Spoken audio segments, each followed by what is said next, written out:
as usual, it was really nice to hear your refill, and I really needed it because obviously we do a podcast together, and so it sounds a little bit like it's self-aggrandizement to be like, "Oh man, I listened to our podcast and it was so helpful." But your refill on dispelling doubt was very helpful because I'm kind of in that space right now. We've talked about it before with work and time and how I don't feel like I have enough freedom in my life to spend the Stephen King amount of time to write. And I sometimes feel like I'm using that as an excuse. So just trying to dig back and claw back into writing. And yeah, my own cemetery of ideas, I think it's been very helpful to kind of go back in that. Having all of those ideas in my cell phone and then losing them for a while, it is nice to go back when I'm feeling uninspired by something that I might be working on or uninspired because I just haven't been writing for a while. It's nice to dig back into those files and maybe try to mine that little diamond in the rough and pull it back out and say, hey, what's going on here? So it was really nice to hear because I've been having a real struggle with that, especially with the novel that I wrote last year, because I think you're right. I am trying to place myself with a lot of other writers that I read about on a daily basis from lit mags or some of the writers that influenced me when I was younger, seeing about how their careers are playing out, seeing how people are playing out their own writing lives on social media. And so I'm sort of keeping up with the Joneses in that respect. And I've had a shift where I've really tried to write for me. And that's disappointing to me because number one, I'm so stressed out about the constant validation of being accepted in a lit mag. We talked about that before. And I was chasing after lit mags, trying to emulate styles. Instead of being inspired by styles, I absolutely love reading short pieces. That's the kind of genre that I really love, writing short pieces. And I love being inspired by those lit mags. But sometimes I think I try too hard to emulate those lit mags. And Yeah. so I'm just trying to kind of sit back and what do I want to read? How would I want this to end? What do I want to do? Alongside some of the critiques that you've passed along, which is how do you want someone to feel at the end of this? And that's been very, very helpful as well. Yeah, so much of what I was focused on for the longest time was how do I make the story work? Plotting, for example, back in the 90s when I was really kind of just first starting out, plotting did make a damn bit of sense to me because, again, I didn't have interesting characters doing cool things. So I'm like, how do I plot this? Well, you don't, kid. Like, you need interesting people doing cool things, and then the plot will sort of emerge for you. I liken the whole notion of kind of going back through old writing or going back through the headstones in the phone, as almost like everybody's had this sensibility. Everybody's had this situation where you kind of make your way into the attic or an old cedar chest or somebody's box that you haven't opened in a long time and you find old photographs or report cards or, journal entries or whatever. And it has this mix of being nostalgic and exciting, right? Exhilarating. Like, oh man, let me see if I can mine this treasure trove and find a nugget that I could kind of hang my hat on, be proud of, work on, whatever.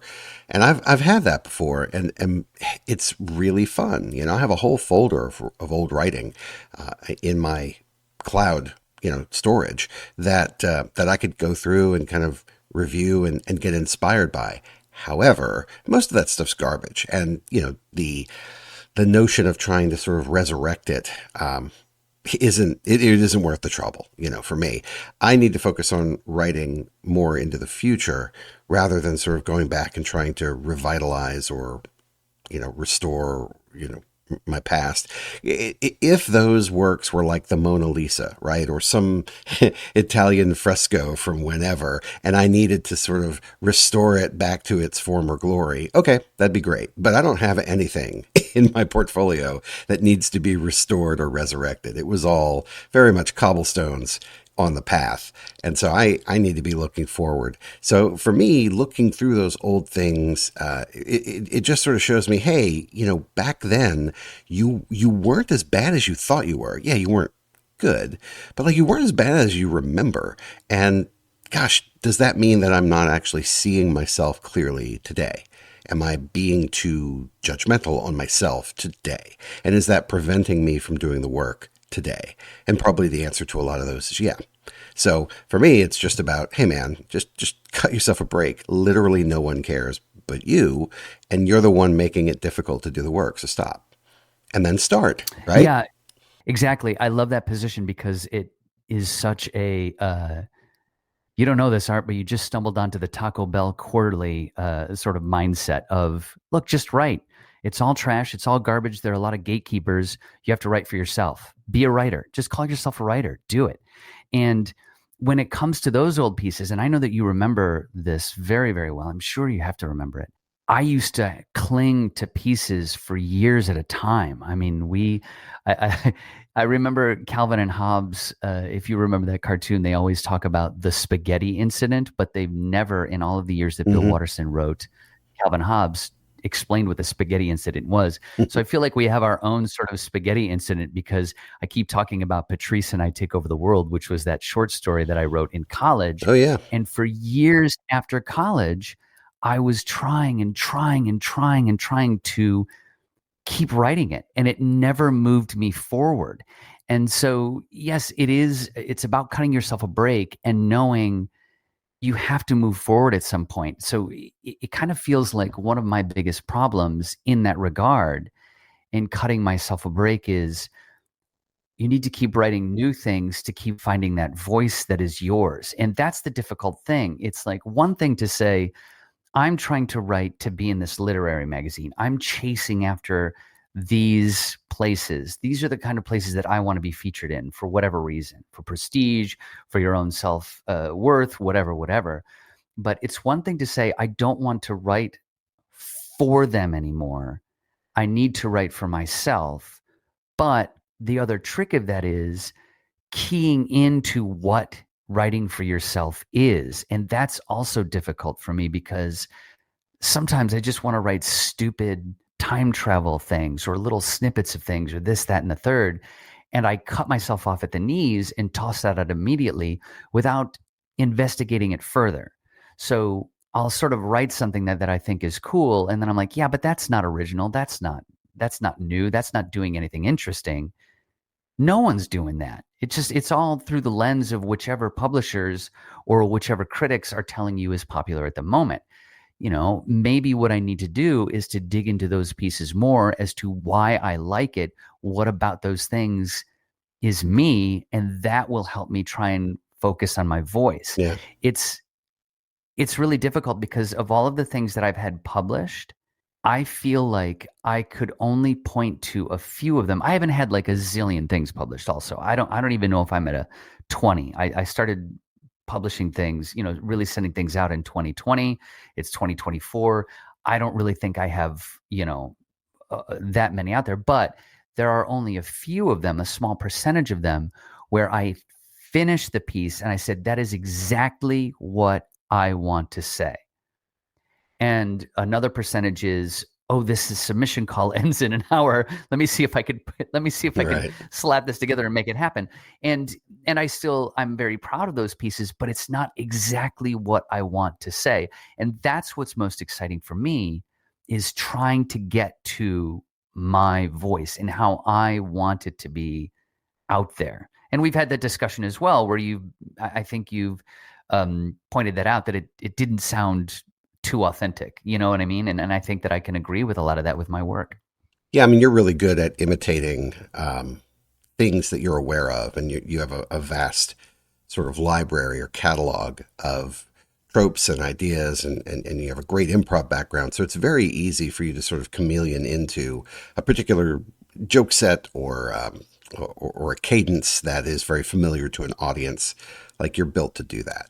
And so when you do that, I can tell you're doing it. And I think most people wouldn't, right? Because I've known you for a long time and we've been talking about this stuff a long time. So when I see you do that, I'm like, hey, Tim, that's not you, is it? And you're like, nah. Yeah. But it's published. Like, all right, awesome. Yeah. And it's well written, but like, is that you? You were talking about your your publications. I mean, mine are just a handful compared to yours, literal handful, and they're all from the 90s. I really stopped trying to publish at the turn of the century. And even now, I mean, I've published a lot of nonfiction, but I mean, fiction, I really sort of stopped trying to publish things. Only recently, after starting the podcast, did you inspire me to actually start submitting again. I threw, a handful into the wind. It didn't work out, and I got distracted with other things. But for me, I don't feel confident that, I mean, my voice is strong. I know my prose is good. It's always been good. But what are you trying to say with that voice? So you can have the most beautiful singing voice in the world, but if you don't know the lyrics to the song, it doesn't really help. So I'm like trying to figure out, what song am I trying to sing? What am I trying to say? Because I've lived enough life and I'm not so egotistical anymore that I feel like I'm a good enough observer of what's happening. If I could just collect that and synthesize it into a compelling story about interesting people doing cool things, that would be worth doing. And so it's just for me about what I want to say. And the only way to figure that out is to sit down and write it. I happen to write on a computer, so I need to clickety-clack on the keys.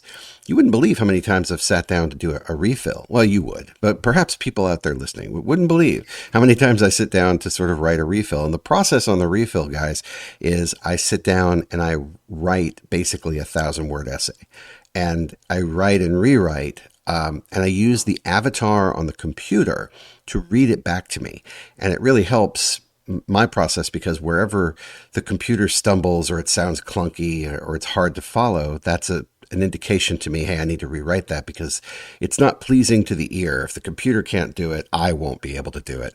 And so once I get the prose to be as lyrical as it needs to be in order for me to not stumble over my words, then I'll read it into the microphone. And that's been a tremendous help. I would never have done that 2 years ago. I mean, I love that process. So it's in the act of sort of like, well, what are we going to talk about this week, that I discover something compelling to say.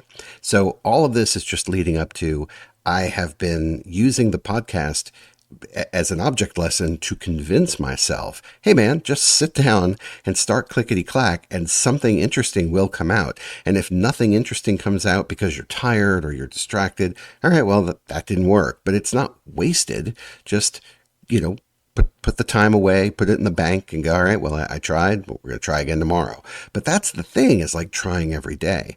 So I have this, I know I've been talking about it a lot, Tim, but I have this board game that's about to launch. We're in early mid-April right now. It's going to launch in like a week or two. And then I'll be free, I'll be done with this particular project. And I have other projects that I'm going to move on to, but I really want to refocus on the writing, because the kind of writing that I've been doing has either been in rule books, or it's been professional writing at my job, which I do quite a bit of, or it's the refill episodes. So like I'm doing all this writing all the time, but none of it is my fiction. So for me, it's as much about carving out time to do the difficult work that I should want to do, because it's exploratory, it's an act of discovery. And I've said in previous episodes, that's what I like about the work, is the discovery. And it's just about, to what you were just saying a moment ago, take the editor out of the picture. Because, what you were saying, Tim, about trying something, a dinky space travel or time travel story, and then immediately sort of cutting yourself off at the knees and saying, this isn't worth your time. Well, why not? Calvino seems really impenetrable at first, but I know you really like Calvino.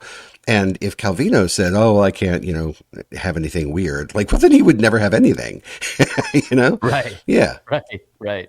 I love Italo Calvino. Yes, I do. And that's where that line kind of blurs for me, because I am a huge fan. When I was coming of age in the 80s into music, I loved bands like Living Colour and Faith No More.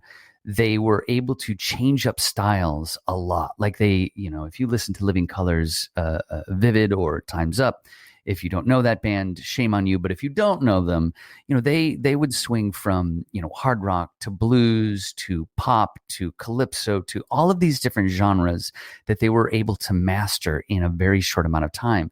And that is my problem, that I want to be all of living color, that ability to change and adapt and be chameleon like over many, many different genres. And I think what I need to do is take all that and focus it in very specific places instead of trying to do all of the things. There are two different ways to look at this. Last week, I was walking around and I wrote about 4 haikus. That is like, what? What? Like, I can't do poetry. I've never been able to do poetry. I haven't even tried. I've done like 3 of them, but all of a sudden I was like, I'm going to write some haikus because that's a funny line. And it happened to be 5 syllables. And I was like, I wonder if I think I'll just try and be a haiku person. And on the one hand, that's great. Try something new. And you should. If you have that impulse, follow it. You don't know where it's going to take you. I don't think I'm going to become the poet laureate of the United States of America or even Lithuania. I don't know. I'm not going to go anywhere with it, but it's just writing exercises, and it helps. And I think that that's part of that, discovering what your voice is doing that kind of thing. On the other hand, I don't want to fall into the trap where suddenly I am thinking too much about haikus, because of my time that I have to do writing, because of the work, because of life. And so it's kind of a double-edged sword where it's like, hey, let's just see what we're doing here. Let's try this out. What do we got going on in this route? I think I'm just getting to the point where I need to start understanding what I do well as a writer, what I feel comfortable doing as a writer, and really try to focus on that more to find my voice. And if writing a couple haikus every couple days helps, sure, why not? I just don't want to fall into the trap that I've done too many times where it's like, hey, wait a minute. It's like Chet from the Hardy Boys. I feel like maybe this is a false memory, but Chet in each book of the Hardy Boys had a different hobby. And somehow I think maybe that hobby tied into the mystery that the Hardy Boys were doing. And so I don't want to fall into the Chet routine where I'm like, oh, and now I'm this kind of writer, instead of focusing on Right. one or two that I do really well. Right.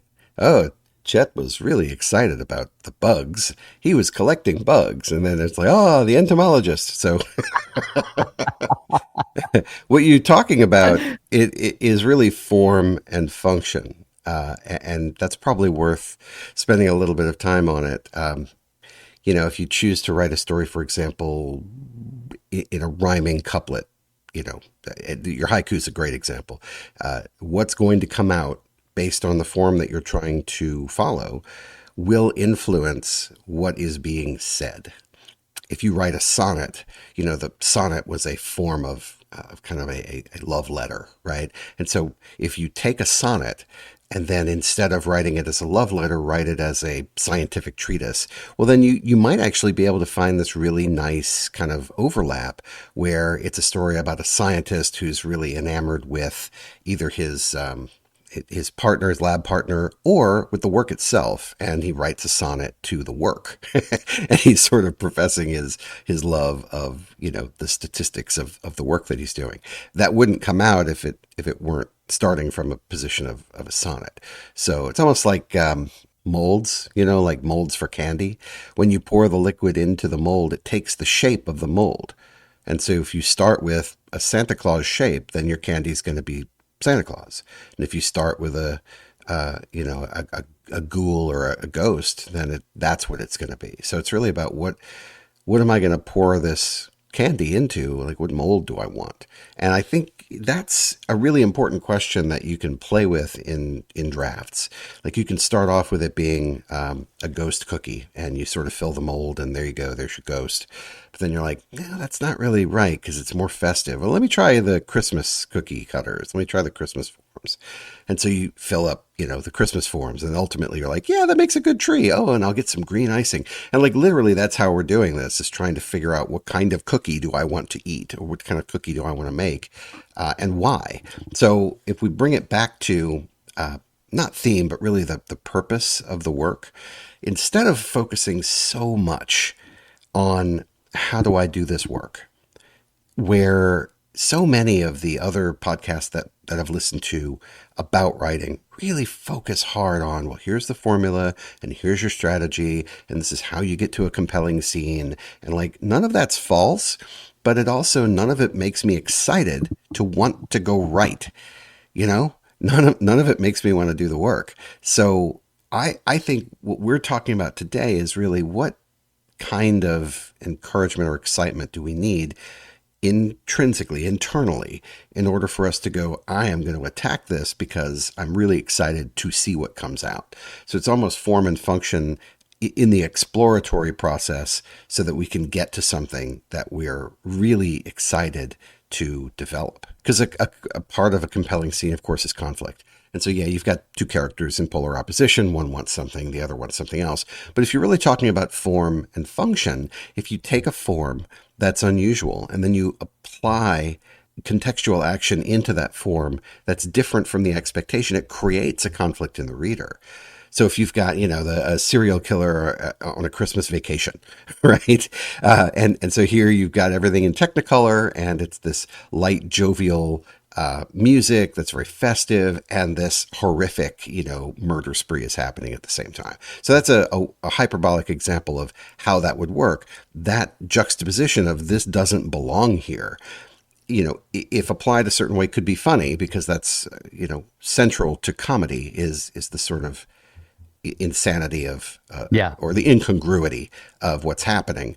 But it could also be very tragic if you're subverting an expectation in your reader or your viewer in a way that sort of highlights how much danger is around in a seemingly safe, community. That the horror movies trade on that, if I'm recalling this correctly, by setting these movies in the suburbs, not in the down and out neighborhoods of the inner city or wherever you would sort of expect there to be a level of danger that is significant. No, they put them out in the suburbs because they're trying to start you off in a place that is quote unquote safe. And then by bringing this horror into this safe environment, you get more of a reaction out of the viewer. So you're doing kind of the same thing by taking a mold that doesn't belong here and filling it with something that it wouldn't normally hold. And that tension or that conflict is interesting. And that's where you get these great genre combinations, like Alien, the movie Alien, which we come back to pretty frequently as a sci-fi horror thing, was pretty darn new and it was done really well. So if that was just horror, if you took Alien and put it in a suburb, it wouldn't be as interesting, One of my favorite juxtapositions is Twin Peaks. I love that you have this bucolic, ideal small American town, but then you see how much of that sordid underbelly is there with drugs and prostitution and crime and murder. And that's one of those things that I love. And that's actually something that always draws me back, when I think about it, to my novel that I wrote last year to try and write the second draft, is trying to do all of this film noir detective novel stuff in the context of a mall. I am aware that I'm not trying to pour something into the Santa Claus mold expecting a reindeer. So I don't think I'm being too crazy with it. But I do enjoy that. And I'm hoping for some comedy in that, but also not doing it too much that it becomes a distraction. Yeah, well, the beauty is that in writing, you can try whatever you want and then show it to other people and go, hey, did this land for you? And if they're like, no, then you don't have to show it to anyone else ever again. And so that's great. It's it's so much better than like if you're on stage performing and you bomb and you're like, oh, okay. And especially if that's filmed, that's not great. So like we have this height of luxury that we can try whatever our imagination can dream up and show it to a very targeted group of people. And if it fails, we hide it at the bottom of the drawer. Wonderful, or we shred it, never to be seen again. Yeah. So it's wonderful. A form and function is definitely something that I would have to think more about because, again, it's one of those things that I don't ask myself of. Yeah. I tend to just do, and then I find out, I'm still, for example, there is a form I'm going to try and use the right words here, known as prose poetry. And I love reading it online. I love authors who do it. I believe there's an author named Bethany Jarmel. She is amazing and is publishing a lot. She has really good philosophies behind how much she writes. And so I was like, oh, I want to do this as well. I love these short pieces. This is the stuff that I really, really used to eat up, that I discovered in Kafka, for example, back in college. But I was kind of taking my own spin on it because I wasn't really sure what the difference between a prose poetry piece and a flash fiction piece or a microfiction piece is. And here's the thing. When I know I talk about this a lot, but when I was having a lot of fun doing improv way back at the turn of the century, there are folks that you meet who are very much like, well, this is short form improv, this is long form improv. What are you doing? What kind of improv are you doing? Are you doing gag improv? Are you doing game improv? And I was very much of the mindset that it didn't matter. If you're telling a story that audiences like, I'd like to take a sidebar here and tell you that I very rarely did that in an improv scene. It doesn't matter how long it is or how short it is. If you're communicating a story or if you're communicating your voice, that's what's important.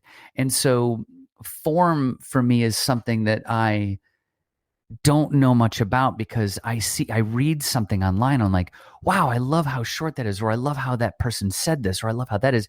And that inspires me to try my hand at that.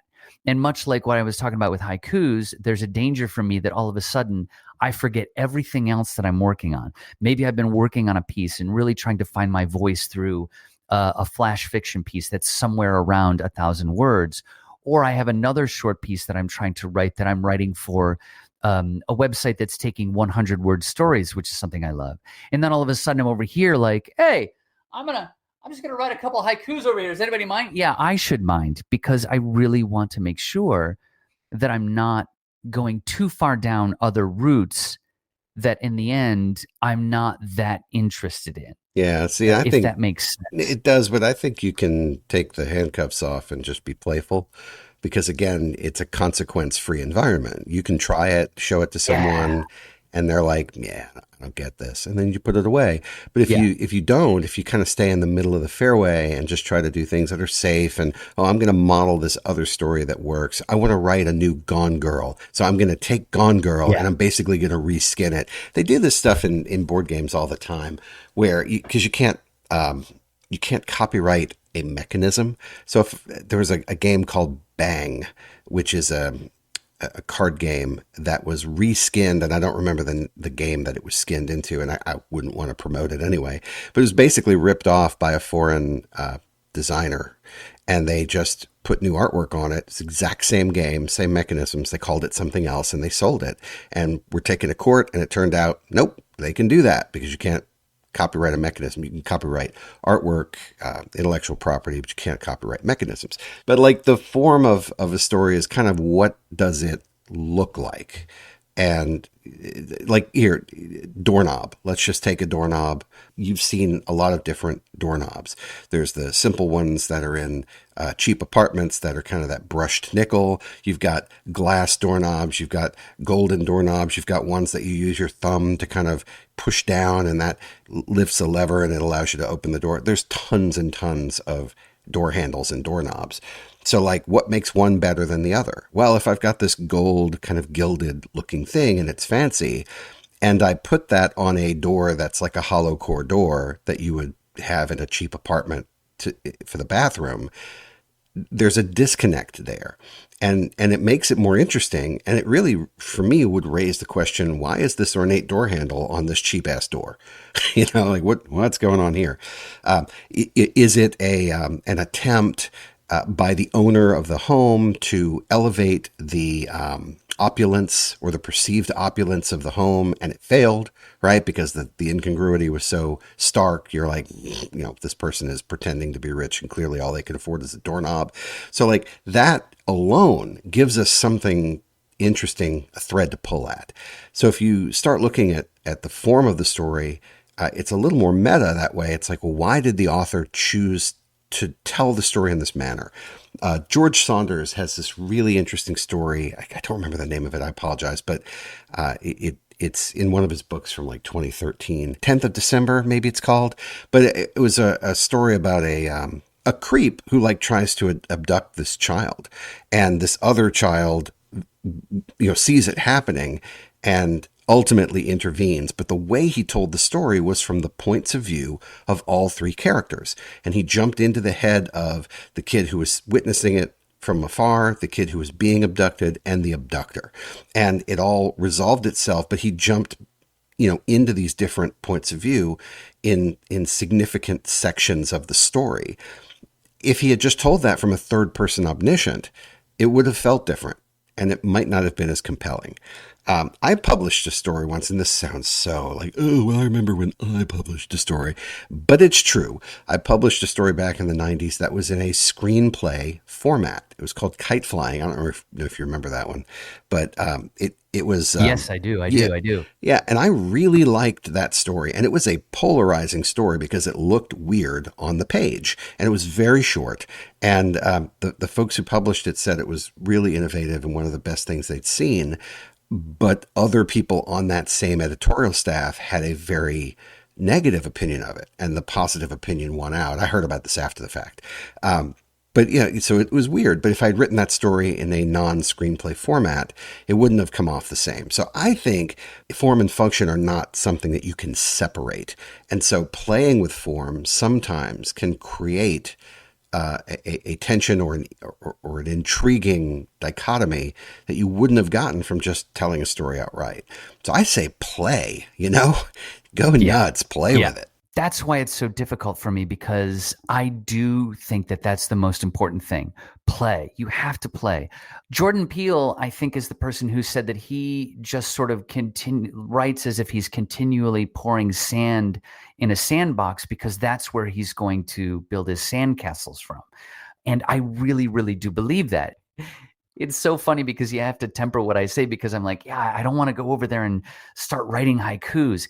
It is important to play. It is important to take those impulses and play. That's the only way to discover new ways and new things. I had an interview I did once with Vernon Reid. I probably talked about it before. One of my favorite guitar players, one of my favorite musicians, one of my favorite people of all time. Thank you very much to my friend who got me a cameo from him for my birthday this past month. Anyway, he told me in an interview that improv, because he's a musician who does a lot of improvisational guitarsmanship. I'm a writer.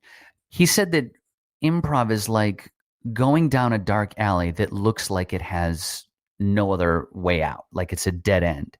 It's not until you get to the end of that alleyway that you see there's a little way off to the left, or there's a ladder to the right that gives you an out, that takes you somewhere else.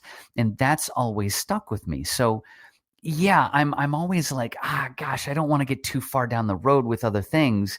But I think it's also, in the same breath, important to continue to play, because in the end, you're just trying to find your voice. And any way that you can find that voice is important. No, exactly. And the playfulness of challenging with new form, like exploring new form, is that you'll stumble across either character details or story elements or whole plot lines that would not have occurred otherwise.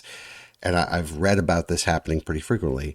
I'm hoping to replicate this at some point in my life, maybe this year. But yeah, I know this is a thing. And that if you provide yourself sort of the freedom of imagination to just explore in that first draft, whatever is interesting to you, cool stuff will appear. And so that's where I am, because I look, the other thing that and this isn't really germane to our topic, but I'm going to mention it anyway. One of the things that I've enjoyed the hell out of is I have a Word document with the 21,000 words that I began my novel with, and I've sort of pressed pause on that. But I have this document, and it occurred to me, hey, Art, you could get your phone to read that document to you. That's kind of cool. And so I connected my phone Bluetooth to my car's radio, and I was able to listen to the first draft, the portion of the first draft that I had finished, on my way to work. And I'm like, holy crap, I have an instant audiobook. This avatar is reading me to me. And it was such a revelation. Now I'm listening to it going, that's got to change. Oops, that's got to change. Oh, that has to be fixed, right? So there's plenty of sort of cringeworthy, like, ooh, all right. But it was really exciting because I didn't have to spend the mental energy reading it myself. I could kind of remove that kind of critique and just listen to it as a passive reader would, especially with a little bit of time, because it's been months since I've really touched that. So now when I hear it, if I were to play it again, I wouldn't know where any of that came from, and I'd be able to hear it as a dispassionate reader, and it would be immediate to me which pieces of it were interesting. Like, Tim, 5 or 6 of the vignettes in that story are commercials. And you remember when I'm like, why am I writing commercials for the company in the story? Like, that's so weird. But I allowed myself to do it because the form of that was interesting to me. And after doing 5 or 6 of them, I realized, oh, instead of me saying the company was evil because blah, blah, this and that, I'm like, no, just watch their commercials and you'll get a sense of what that company is all about. Just watch the commercials. And I'm like, yeah, that's awesome. So I need to go back in and kind of write them better, but just conceptually, sliding commercials into the narrative is the same kind of thing where some writers have used snippets from newspaper articles. And you've probably seen this where you have kind of a fictional newspaper article and somebody will take an excerpt from the fictional newspaper article. So maybe 40 or 50 words in italics at the top of the chapter, and today are these highlights, blah, blah, this and that. And then the story begins non-italicized. And I've seen that a ton.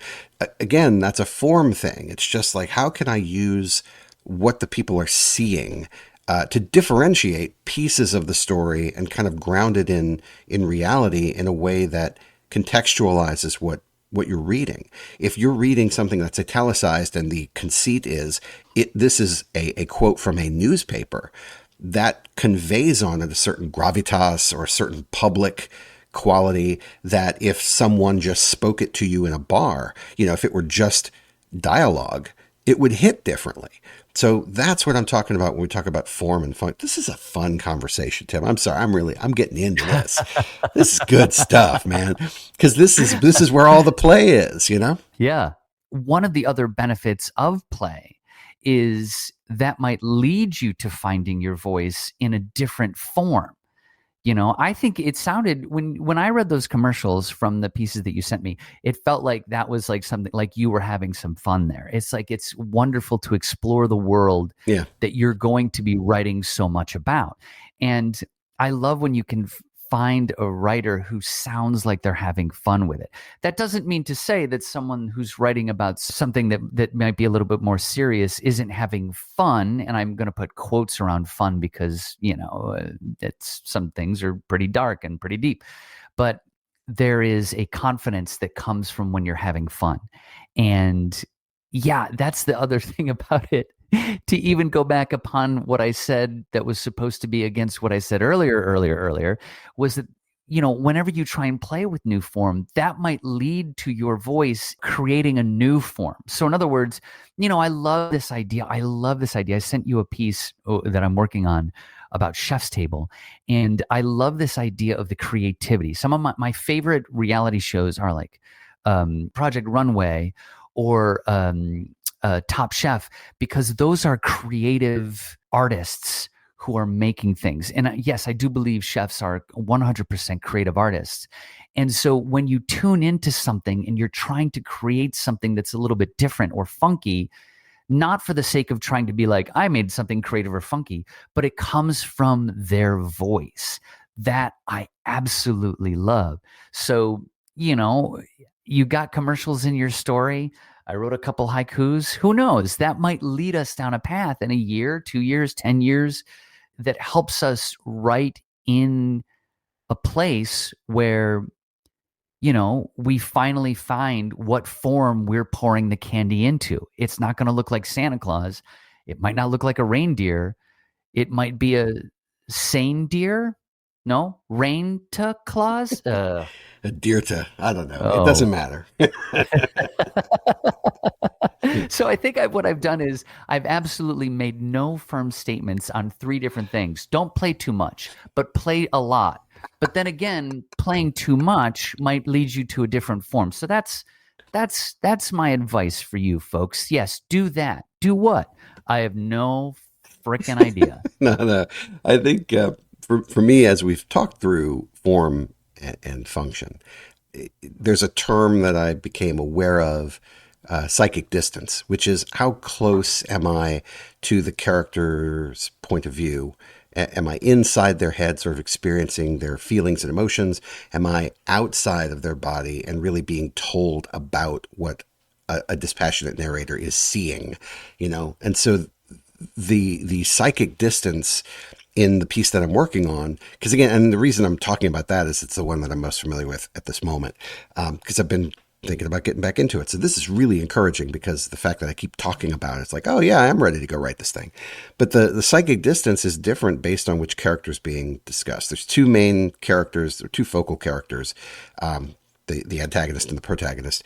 And in what I had considered a prologue, but really is probably just chapter one, the psychic distance with that character is very far away. I mean, you're being told what's happening by what you're seeing, and whatever feeling there is, it's just sort of relayed to you. You're not really feeling it, but what's happening is pretty compelling.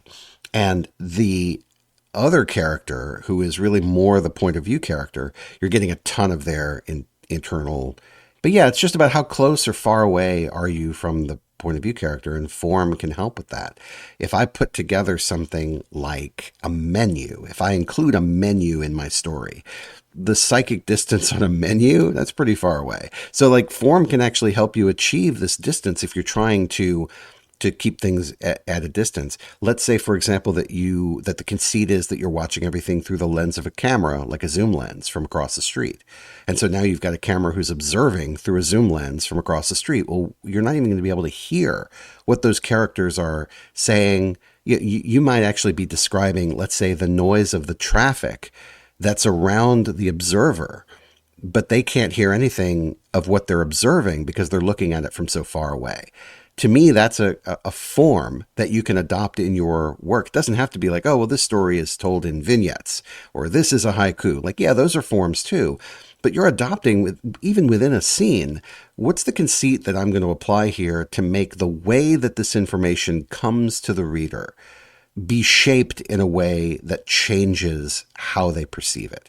Because I think novice writers or people who are new to the game probably are just overtelling everything, and sometimes it's what you leave out that the reader can infer. It's almost like, hey, you don't need to tell me that water's wet. I've felt water. Like, I know what it feels like to walk in the rain. So why are you spending 20 words telling me how wet they are, right?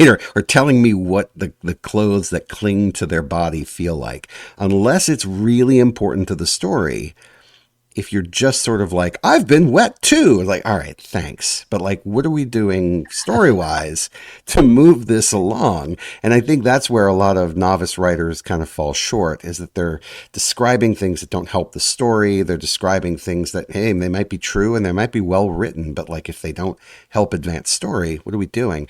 And the forms that we've been talking about are really interesting ways to say, well, what kind of doorknob do I want to have on this door?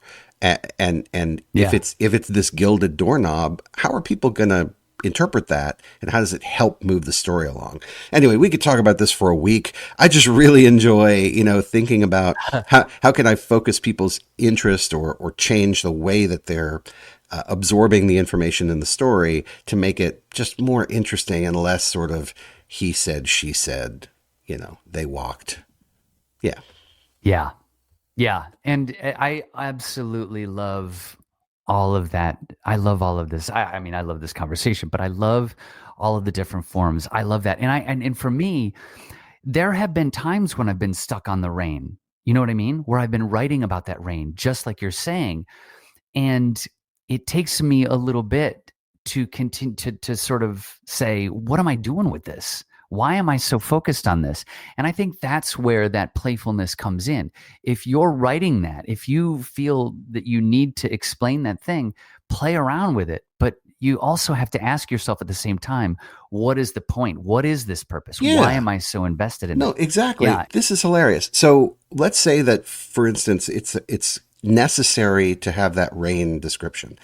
If it's necessary to describe just how soaked that character is, and how their t-shirt clings to their skin and how they kind of squish when they walk, if they're trying to be clandestine in the scene, and those things, the squishiness, the dripping, all of that is risking them being exposed while they're in the process of doing something that they don't want to be discovered doing. All right, now it's relevant. Now it's important.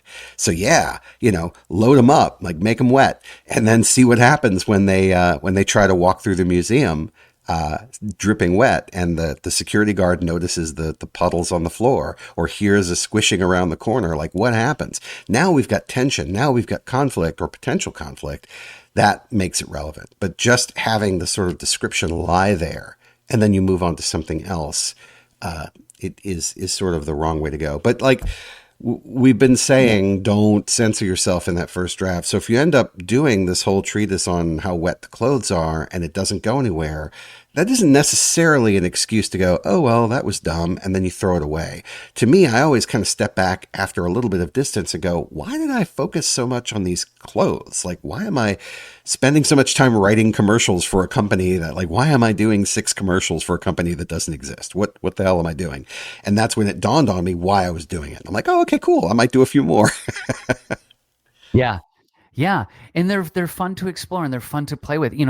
One of the things that we used to teach folks about narrative improv was if you are having a scene like there's all of this rain and you're getting completely wet, one of the best ways to explore that is to just have an emotional reaction to it.